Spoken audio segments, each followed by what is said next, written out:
لا، مفيش بلد في الدنيا رمضان فيها اصلا مساوي لمصر حتى. رمضان اللي بيجي في مصر ما بيجيش في اي حته تانية في الدنيا بقى، ولا سعوديه ولا امارات ولا سوريا ولا فلسطين ولا اردن ولا عراق ولا اي حته. معلش يعني، مع احترامي لكل الناس، رمضان في مصر فعلا حاجه تانية.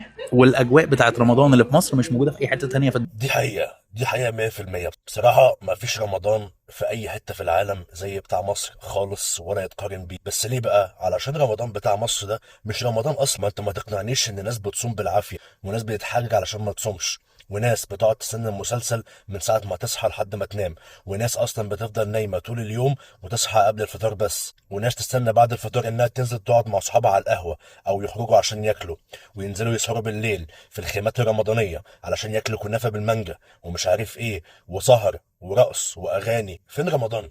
رمضان مفيش، رمضان مش موجود. رمضان معمول عشان العباده والتفقد وانك تقعد مع ربنا زي الخلاء وتتعبد، وانك تختلي بربنا سبحانه وتعالى، وانك تقرا قران، وانك تفهم القران، وانك تشوف محاضرات، وانك تذاكر، وانك تصلي، وانك تعمل نوافل، وانك تعمل خير، علشان ده شهر بيجي لك مره واحده في السنه، وانت الله اعلم هتعيش كام سنه. لا، رمضان بيقلب مسلسلات، سهرات، نزول، حش في البطن، ونقعد مستنيين يخلص اللي هو عشان العيد يجي، عشان يجي العيد يضيع اي حاجه حلوه اتعملت في رمضان، لان طبعا انتوا عارفين في العيد بيحصل فيه ايه. ففعلا رمضان في مصر حاجه تانية.